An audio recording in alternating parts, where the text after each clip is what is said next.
Hi friends, welcome to my channel Sundari creatives. இன்றைக்கி வந்து ஒரு சிம்பிளான கிளாத்தை வச்சு நம்ம வந்து எப்படி பைப்பிங் பண்ணலான்னு பார்க்கலாம். இது நான் ஒரு மெத்தடு போட்டிருக்கேன். இது வந்து கொஞ்சம் வேறு மெத்தடு. 1 இன்ச்சு ஸ்கேல் அளவுக்கு நீங்கள் வந்து ஒரு கிராஸ் பீஸ் எடுத்துக்கோங்க. அதை 2ஆக ஃபோல்டு பண்ணுறோம். ஃபஸ்ட்டு மெத்தடு வேறு மாதிரி நான் சொல்லி கொடுத்தேன். இது வந்து வேறு மெத்தடு. இதுவும் ஈஸியாக தான் இருக்கும். 1 இன்ச்சு அளவுக்கு ஸ்கேல் அளவுக்கு கட் பண்ணிவிட்டு அதை வந்து 2ஆக ஃபோல்டு பண்ணி இப்படி நல்ல பக்கத்துக்கு மேலே வச்சு ஸ்டிச் பண்ணிக்கோங்க. நல்ல பக்கத்துக்கு மேலே வச்சு ஸ்டிச் பண்ணிவிட்டு அதுக்கப்புறம் அப்படியே நம்ம உள்ளே திருப்பிட்டு அதை பைப்பிங் மாதிரி நம்ம கொடுக்க போகிறோம். இது வந்து சேம் கலர் கொடுத்ததுனால உங்களுக்கு தெரியுதா என்னென்னு தெரில, பாருங்கள். இதில் வந்து ப்ராடாக வேணும்னா ப்ராடாக வச்சுக்கலாம், கம்மியாக வேணாலும் கம்மியாக வச்சுக்கலாம். அந்த 2க்கு இடையில நமக்கு வந்து கேப்பு, அந்த ஃபோல்டிங்குக்கும் அந்த கிளாத்துக்கு இடையில நமக்கு வந்து ஒரு கேப் இருக்கும். அந்த கேப்பில் நீங்கள் தையல் போடுங்க. அப்போ கொஞ்சம் ஈஸியாக இருக்கும்.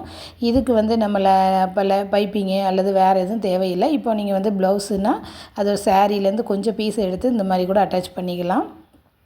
அந்த மாதிரி பண்ணிங்கன்னா கொஞ்சம் ஈஸியாக இருக்கும். அதே கிராஸ் பீஸ் மட்டும் எடுத்தால் போதும். கிராஸ் பீஸ் எடுத்து கூட நீங்கள் பைப்பிங் ஈஸியாக கொடுத்துடலாம். அதனால தான் இதை நான் ட்ரை பண்ணியிருக்கேன்.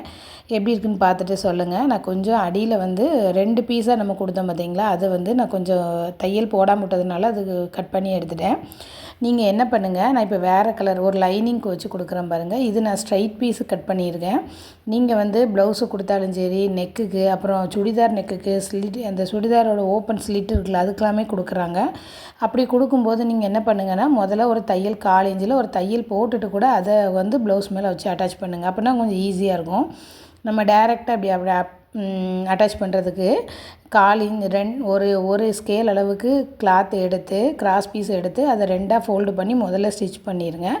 அதுக்கப்புறம் அந்த ஸ்டிச் பண்ண கிளாத்தை அப்படியே ப்ளவுஸ் மேலே நல்ல பக்கத்துக்கு மேலே வச்சுட்டு இந்த மாதிரி உங்களுக்கு தெரியுதுன்னு நினைக்கிறேன். இப்போ வந்து அதை லைட்டாக ஃபோல்டிங் கொடுத்துக்கோங்க. அந்த ஃபோல்டிங் கொடுக்கும்போது ஒரே அளவாக கொடுக்கணும். அந்த நீடில் வந்து கரெக்டாக அந்த 2க்கும், அந்த கிளாத்துக்கும், அந்த இப்போ லைனிங் பீஸ் தான் நான் கொடுத்துருக்கேன், அந்த லைனிங் பீஸுக்கும் கேப்பில் ஒரு தையல் மாதிரி விழும். அந்த கேப் விழும். அந்த கேப்பில் தான் நம்ம தையல் போடணும். இந்த மாதிரி ட்ரை பண்ணி பாருங்கள். ரொம்ப ஈஸியாக இருக்குது. நான் எனக்கு தெரிஞ்சதை உங்களுக்கு நான் ஷேர் பண்ணியிருக்கேன். பிடிச்சிருந்தால் லைக் பண்ணுங்கள், ஷேர் பண்ணுங்கள். தேங்க்யூ. கீப் வாட்சிங்.